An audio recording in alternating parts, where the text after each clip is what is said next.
As you guys already know, my name is Ladernesmind, and we are here today discussing chapter 5 from Breaking Cycles, talking about breaking traditions with the self-care queen, Mrs. Joseph, Miss Carine Tika, a very special guest. And today, introduce yourself. Hi everyone. First of all, thank you for having me, Dernie. We made it happen, finally. My name is Carine. I am the self-care queen, like she called me. I love self-care, all things self-care, but professionally, I'm a social worker who specializes in mental health, all things mental wellness. It is a pleasure to be here this afternoon, and I can't wait to start digging in. Yes, it is a pleasure to have you. And thank you for being here with us. Okay, Tika, Carine. Tika is fine. Okay. The first question I have for you tonight is, how have traditions affect your life positively and vice versa? Tradition. First of all, this was my favorite chapter. I told you that, right? Because I don't follow tradition all the time, but like you said, for me, the good side with tradition, I feel like it gives us a background, like what we need to do. Like I love options. Like I like to go in, whatever I do, I need to know what's good in there and what I need to tweak or change. So for me, tradition gives me the full groundwork that I need to do. Okay, this is good. I see why this is like that. And then if it doesn't make sense, and I'm like, oh no, I'm not gonna follow that. So, so I love that as Haitians, we have a culture. So I love some of the tradition that we have in our culture, the food, the respect in our culture, but also there are some tradition we know like, this is not gonna work. So, and we can go into details as we keep going, but those are the reason why I like it. I like it because it gives me options. I get to choose what works and what doesn't work, if that makes sense. Yeah, that makes perfect sense. I always say traditions are not always disruptive. However, it is crucial for us to know what works and don't work as we are evolving, in our lives, for us to know what works and don't work for us, because our cycle changes at times. When we have now, we can be just two people sitting here, but if another person come in the conversation, it can take a turn. Therefore, you have to tweak certain things. And this is how I see traditions as well. It is not always a bad thing, but it is crucial for us to know what works and don't work. Absolutely. Yeah. My second question for you is, do you think religious beliefs and traditions are similar? Oh, yeah. Oh my gosh. Why do you say so? Well, because there's this saying that say wherever you are, wherever you go, there you are. Yeah. Because the same people in the workplace are the same people that goes to church, the same people that has a home. You see people that are like controlling. If you look at the church, we have a lot of controlling going on in the church. You know what I mean? Like, there are certain churches you have to wear certain type of clothes. You have to have your hair a certain way.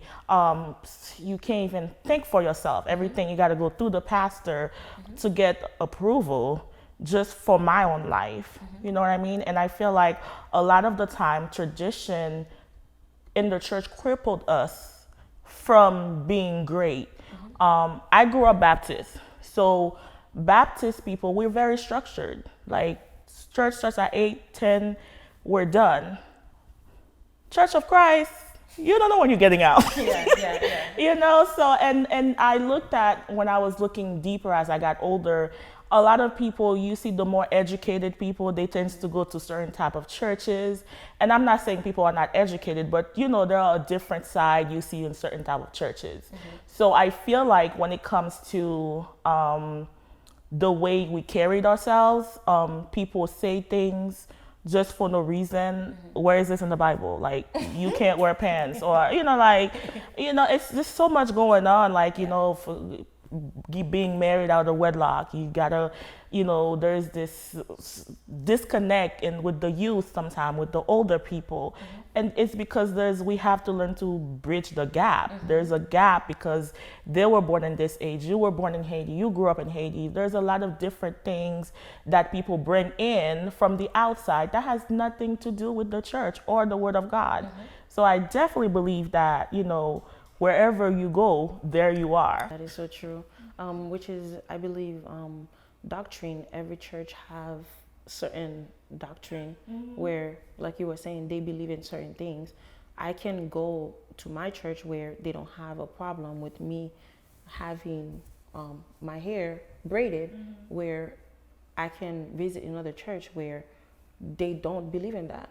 And I will walk in the church feeling out of place because they will look at me differently. They will look at me funny because they'll be like, okay, you look like a T Satan or you look like a T Baka, just because of what I choose to do with my life, where my spiritual life with God is intact, but another person may judge me just because of how I look. Right. Which I can see where you're coming from with that. And the older you are, personal experience, growing up in the church, once worship was done, it was like, no, preaching is not clicking. And when I went away to school, that's when I fall in love with the Word of God. And it was a lot of the, non-judgmental, like as a therapist, you have to meet people where they are. And I feel like in our churches, a lot of the time, we don't meet people where they are. We don't meet the youth where they are. Sometimes we're not as vulnerable to share our stories with other people. And it's all, c'est pas comme ça t'est fait. That's not how I raised you. Like you said in the book, right? We've all gotten that. Like, I didn't raise you that way. It's like, the first few years of your life, your parents give you an identity, and part of that comes from the church. Until you get older, then you go in and find out, okay, this don't make sense. I'm gonna keep this one, but that I'm not keeping. So, and I feel like one thing I respect is leadership, but I feel like if you're not a good leader, you can cripple a lot of people that are following you, because whatever you say, they listen to. So we have to be careful not to cripple people in from what the Bible does not say, so that's very important. That's big, because I believe I share a video about me knowing God for myself when I get to a certain age, because I used to go to church when I was, growing up until I'll say 15, 16, 17, I used to go to church by routine. It was because, okay, I grew up seeing my mom going to church almost every day, Friday, Wednesday, which is not a good thing, because you have to meet in the church at times for you to fellowship, which is okay, which is good. But I used to think I have to always be inside the church for me to receive something, for me to hear God, and for me to have a relationship with God. And it wasn't until when I start knowing God for myself, when I become aware of who God is and what God can do, I start seeking God for myself. This is when I found a connection and I have a deeper relationship with God. So these are things that you just doing them out of customs. And like you mentioned, even the songs I grew up singing, and then it's when you go into something now that you gum one, you're like, oh, that song is making so much sense. But you grew up singing the song, but it seems when you don't have that connection, right? Until you started getting older, you go into some things, you're like, oh, that is so true, because you do it out of formality. You sing because you see everybody worshiping. You do you raise your hand because you see everybody raising their hands. However, you don't know the meaning. You don't know why you're raising your hand. You haven't experienced what God can do in your life for you to raise your hand to do it genuinely. You're just doing it because you see everybody doing it. My third question for you is, do you find yourself modifying the cycles you created for your family or for yourself as you move to different stages in life? This is a good one. Yes, because each cycle brings a new you. For instance, I remember before I got married, I don't think I ever really argued with my boyfriend at the time. And then when we got to the house, it was a different story. It was mostly me doing the arguing. But it was just like I used to think communication was as long as I'm telling you something, then that's communicating. So, and then I realized communication says we're saying the same thing, but it's not connecting. So I had to learn different way to say something. For instance, I used to struggle is you should be able to read my mind. I don't have to tell you, like, You see 6. Right, I see 9, exactly. Yes, exactly. So reading my mind until I had to do my own work, and there are ways to say something like confrontation, you bringing attention to something that's important to you, although I see you doing this, but I don't receive it that way, so growing up with my parents, like you said, going to church every so often within the week. I don't go to church every day or all these services they're having. To me, like, we go back to the church. Something I had to change was Bible study, all these different events that are going on. But if I'm going to school, I'm studying, sometimes I need to rest. Sometimes I need to take care of myself. Sometimes I need to, just because I don't go to this every Wednesday don't mean I'm not a Christian. So, and that's what I used to feel like, going to church equals to me going to heaven. And that's, God is not taking attendance. I don't believe that personally. So growing up, once you get older, you have to do what works for you. We have to not look at just because sister so-and-so is doing that, don't mean I have to do it. Just because this person marriage is doing this, don't mean that's gonna work for me. So we have to be careful, not allowing other people's projection to come into our own lifestyle. And when we struggle with things, then we have to say, is it me, or is it I'm intimidating other people? So I believe different stages, different cycles bring a different you. And it's going to continue. Because sometimes you think you figure something out, and then a whole new something comes in. It's like, oh, okay. You want to try something different. Because I realized the cycle that my husband and I were using prior to my son has changed completely. Because now we have another human being in the picture. Exactly. And we have to change our schedule, who's gonna drop him, who's gonna pick him up. And then now when we go pick it, at times, even though I'm like, okay, today's for me, something may come up where we make little modification. There are times you will find yourself tweaking your cycle. And the only person that can do that is you, because you are the one that created the cycle. You are the one that's in it. So you're able to make changes or to tweak it to make it work for you.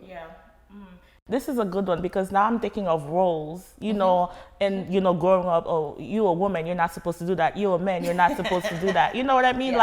That's another tradition I had to learn to break. Like, just because I'm a woman, just because you're a man, like, what can't we do? What can we not do? Can we compromise and make this work, versus saying you're a woman, like grocery shopping? I can relate to that. I'm not a grocery shopping type of person, but if he likes to do it, why take that away from him?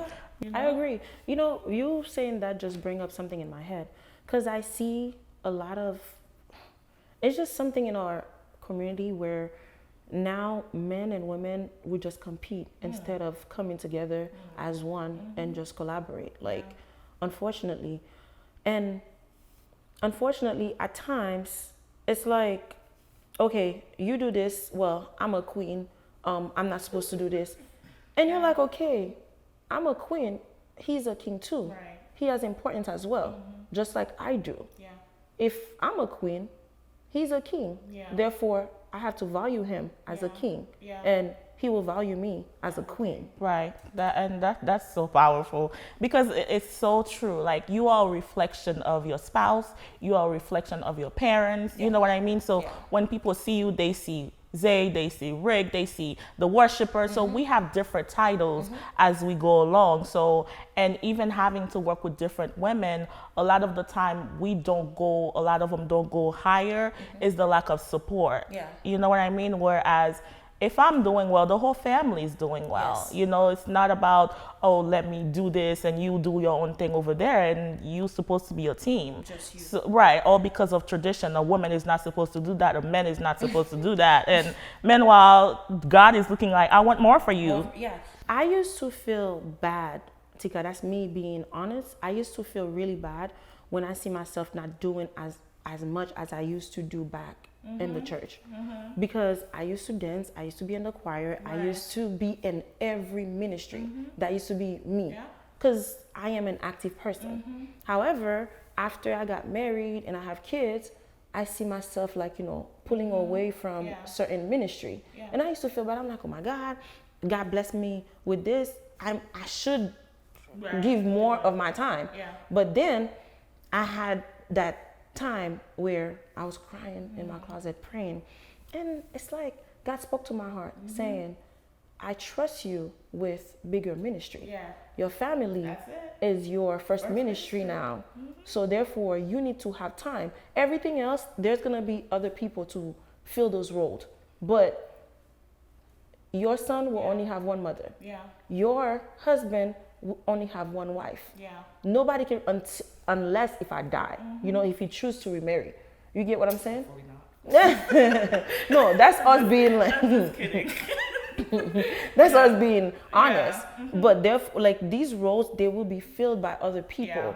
Even at work, sometimes we feel like, oh my God, we are married to work. We are incarcerated with work or with TV or whatever it is, knowing that someone will replace you in a heartbeat. In a heartbeat. And I've seen it happen. I've worked with coworkers who passed away and that position was right there on those HR replacing people. And I think one thing you mentioned, as women, we wear many hats and we struggle with that, but it's also biblical. When you're younger, you're supposed to be participating in almost everything, and I think it's the book of Timothy, right? But once you're married, your ministry is right there, and that's your family. You still have time to be in church, to do different things. Like right now, I still lead services. I still go to prayer. I still do different things. However, the way I used to be involved heavily in all ministry, do different things, dance. I used to do play, all of this stuff. Now I don't have the time because I have to cook, I have to go to work, I have to make sure my son in the weekend, he has what he needs for him to the whole week. You get what I'm saying? So now I have to pull away from certain things, but still make sure I have time for God. That's a good one. I like this one. And hopefully a lot of other women are watching this because you don't have to do it all. The self-care is going to talk about that. You go to different, now you're a mom. You're not just Laden, your dad's last name anymore, So you have to make sure, how do I balance, still get to do what I love, but at the same time still put my family as a priority. That's so important. Most definitely. Most definitely. Fourth question. Oh, this one is really good. Tell me about one tradition you had to break to better your relationship with God or your husband or a friend. I want to say a people pleaser. I mean, I don't even know what to call it. I'm the oldest of two, but I'm still older. Oh my God. But when you're older, there are certain type of structure we gotta follow. Like you the leader of the family. A lot of people are looking up to you. So that, although I kind of embrace it, but it's also a lot of pressure. You grew up under a lot of pressure. So the way I was raised, sometimes my parents will be like, you older, you're supposed to know better. Or you older and you, if it's up to you to end the argument and walk away, it's, you have to do that. Although there is some truth into it, but it also hide my voice. So I grew up not having a voice in a way. Like I would be like, somebody could say something that hurts me, and I don't want to say anything out because I don't want to hurt their people's feelings. Because in my head, I'm like, I don't want to hurt their feelings. I'm older. I'm supposed to know better. Even if they're not older, even certain type of conversation, your mindset may be bigger than that person, So I grew up with that mindset. If it's up to me, then I'm just going to walk away. But it shows in different ways. The way I think, the way I speak to other people. And that's the problem when we don't deal with our problems. It's going to show somewhere else. So we have to learn to learn to confront other people with love. I had a friend of mine, she called me out. She was like, Carine, I wouldn't want to be friends with somebody like you. I'm like, girl, I'm perfect. What do you mean? Like, I'm I'm the nicest person. But she's like, yes, but you have to understand, if I have a friend, I would not want my friend, I say something and then she doesn't say anything back to me, which is the power of having good friendship, because they call you out when you think you're doing something, you think it's perfect, but then she made you realize, well, that is true. Why would I not want to tell someone how I'm feeling? Yeah. And what would be the first thing in your mind is you don't want to hurt people's feelings versus, oh, let me bring this and fix this while I can. So people pleasing, or it kind of makes you feel like not having a voice. You're also the one that struggles because people are living the best life. They keep hurting you. They keep saying things to you, but you keep receiving it and you don't say nothing. Or sometimes I'll go home and complain to my husband, like, and he'll be like, did you talk to this person? And I'm like, now you're hurting my feelings. I'm like trying to vent to you, you know. But I had to learn to do the work, like understanding confrontation is not a bad thing. Confrontation means you bringing attention to something that's important to you. Yes. And if I love you, if I want this friendship to grow, if I want this relationship to grow, I need to tell you how I feel so we can move forward so it doesn't happen again. Yes, yes. If I ever, please tell me. Oh, no, you will. I know you will. Yeah, because I'm big on that. Yeah. I'm big on transparency. I'm big on that. Yeah. If something happened, come to me. Don't ignore it, because how are we supposed to grow? How are we supposed to go to the next step if there's something there? Yeah. And I always tell my husband, because sometimes there are times he will not hide things from me, but if something is said, he would rather not tell me, so my feelings are not hurt. And if I happen to know from someone else, it hurts me knowing that you didn't tell me, because I want to know. It doesn't matter how hurtful it is. It will hurt me, but at the end of the day, I'll know how to protect myself when I'm around in that environment. When I don't know, I'm going blindsided. I don't know what to do. It's like I'm opening my whole heart, like, all me, to the environment, and not knowing what I'm getting myself into. Yeah, and also make you feel out of place. So you ever have a friend that comes and talk to you about this person, and I get when he say, why don't you talk to that person? Because it's kind of like, you laughing with this person, you hanging out, meanwhile you hurting inside and you don't say nothing. You know what I mean? So that's very important in working on our boundaries, and so making sure like we are thorough with people and let them know. And I think the mindset is like tradition again. Just because I know better don't mean she knows better or he knows better. Just because I grew up a certain way don't mean everybody grew up the same way I did. So that mind reader again, going back to it, oh, you should have known not to say that to me. But some people really, it's natural to them. It comes natural to them. It goes back to communication. You have to speak your mind. You have to say what's in your mind, because I cannot read your mind. I can love you. I can do my part. However, if there's something missing, if there's a piece missing, I cannot fill it up or tell you what you need at that moment if you don't speak up. Yeah, that's true. I cannot. You have to speak up in order for me to know. You gotta keep out there. But once I started speaking, girl, everybody was hearing it. There you go. Once you find your voice, ain't no going back to that. Okay, this question: do you think you are living your ideal life, or what society picture as the standard life? Oh, now I'm living my ideal life. One thing about being older, the older you get, the less you care. That's true. Teenagers, you're dealing with self-esteem, you're dealing with bullying, you like identity. I mean, even as an adult, you still have them, but you have a better consciousness about it. But now the older you get, your environment also is important. I truly believe in hanging out with people that reflect where you're trying to go, or people somewhat that have the same somewhat of a mindset. You know what I mean? So I feel like when you're around people that are genuine, when you're around people that are loving, people that are supportive, people that keeps you accountable, you out to have a good life. You out to have a life of joy. Not happiness, but of joy. Like regardless of what's going on in your life, you still choose joy. You still choose to be grateful. You still tell God, you know what, I'm working towards that. I'm trusting that you're gonna deliver me. Just give me the patience that I need. You know what I mean? So because social media is big now, And if we're not careful, then you're just gonna destroy your entire life. We got all these relationship gurus, you know what I mean? So people don't post their failure. No. So why are you so worried about somebody's chapter 30th and you still on chapter 2? Yeah.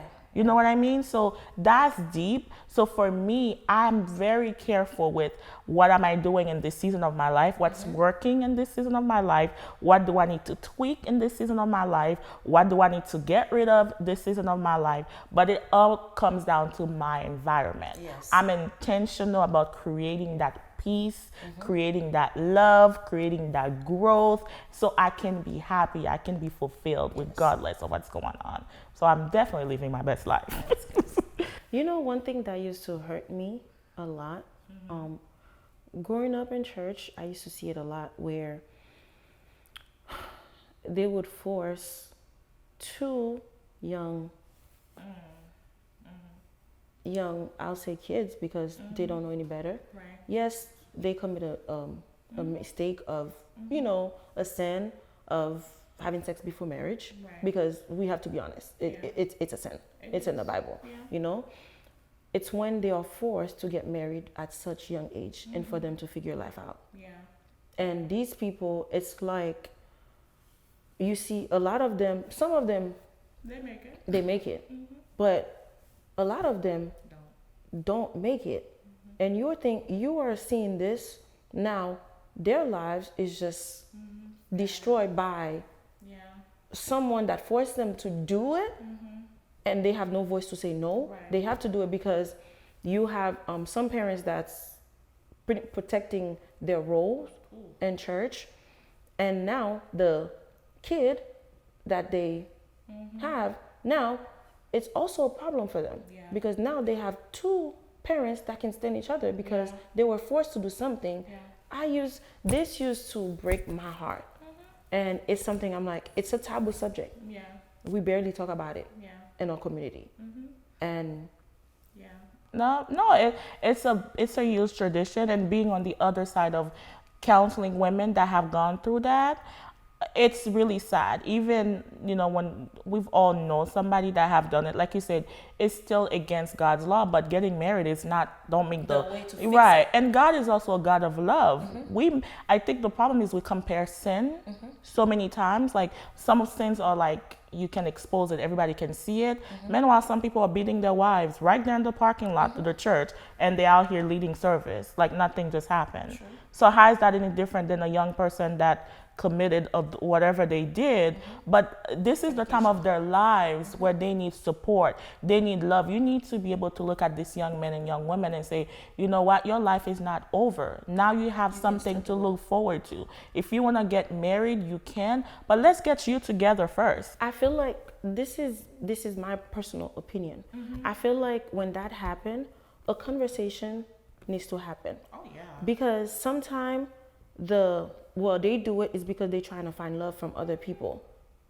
And sometimes they do it is because their body, their hormones are so high, a conversation needs to happen in the way to ask the two people, what is their next step? What do they want to do? What's the goal? Do they feel ready to do this, to do that? And have a conversation, which is, I think it's a mission for the older women in church. Because they don't want to have to embrace these young women and ask them, what is the end goal? Now, what do you want to do with your life? Because life is not over. Or even share your story. How many of us are in our parents' wedding pictures? But one thing I want to say is, a lot of the time too, that's why I feel like leadership matters right there. Because having done consulting when in the church with other cultures church, when there's a crisis, the therapist is right there, the accountant is right there. Like, they have different people. That's why I call your board. Who is part of your board? Because you need different type of people with different mindset in order for you to solve a crisis. In the White House, they call them advisors. The corporate world call it the board of trustees. The church, I don't know what they call it, because it's Fretel who doesn't know anything about these type of stuff. So I feel like as long as we keep going to church and we follow God's law, all of a sudden they put you in leadership. Meanwhile, some of people are not qualified qualified to hold certain type of titles in church because they're just faithful members. You know what I mean? Yeah. Okay, last question is, what would you recommend to anyone who feels like their progress is hindered by traditions? Since you are a therapist, I think this was the best question to ask you to end this session. And you know what? I think you asked the right person too, because I'm going to refer you to therapy. No, I mean, as Christian, of course, God is the center of it all. You know, everything we do, we want to make sure we invite God in there, because he is the one that the beginning, the center and everything. Yeah, so everything. As a Christian therapist, I truly believe your faith has a lot to do with a lot of the things you do.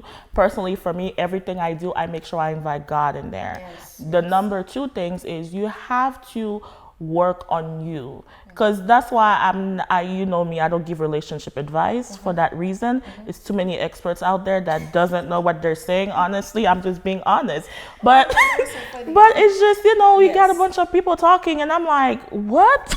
You know, so you got to be careful to quiet the noise. You got to be careful, who do you go to for advice?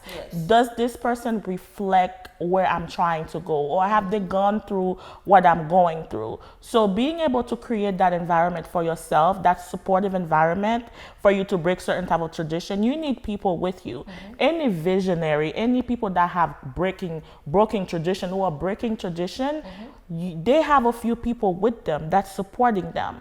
These are the people that you go to when you don't feel like going forward. These are the people that you go to when you need prayer. These are people that you go to connect you with somebody, a resource. So you want to make sure that you are doing the work. Because it's not easy when you're breaking tradition, or you trying to overcome something. I'm going to tell you now, it's not easy. But first day of work, you probably start, you be like, I'm never going to get this job. But you keep going, right? You keep going to training, you keep learning about the job, and 2 to 3 months later, you've mastered it. So don't start because it didn't work and you stop. You got to look at different ways to do things. There are many ways to do one thing. So if it's up to you to look at different ways to do it, if you try this therapist, it didn't work, try someone else. If you talk to this person, it didn't work, try someone else. Ask them for a referral. But you have to know, when you're doing something out of the ordinary, it's going to hurt. But if you keep going, it's going to get easier. It's going to get easier. But don't give up on yourself. And when you do something, it's not just for you. You're breaking it for a lot of people that are coming after you. So sometimes we think that when we're doing it, it's for ourselves, but it's not. It's other people who are following us that we have to do it for. So definitely, God, work on yourself, therapy, and the right people. And most importantly, don't give up on yourself. Yes. Thank you. You just give us 5 steps. Thank you so much, Tika. I really enjoyed this. Thank you for being so vulnerable and for being so genuine about it, talking about all these different points. And thank you for answering my questions.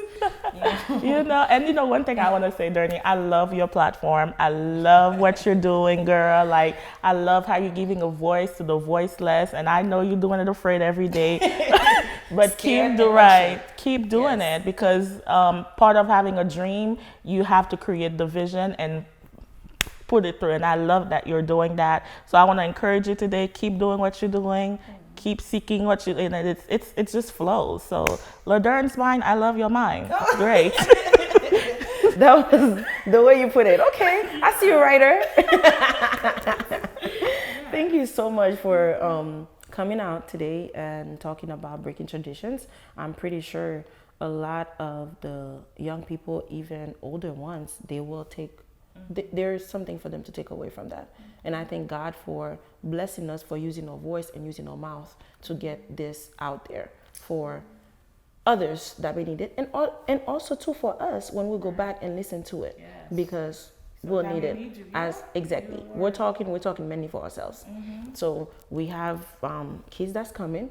We have kids that are growing. So therefore, these are things that we're gonna go back to for us to help us raise our kids and for us to progress in life. Thank you so much, and we will leave you. Just read James. I believe it's James 4, verse 11, that talks about, like, not judging other people, because we each have our different lives, and They have different cycles. They can tweak their cycles however they want, as long as they are not breaking God's law or God's commandments. They can break traditions. It's not a sin to break traditions as long as you are not altering God's laws. May God bless you, and thank you for listening. Ciao.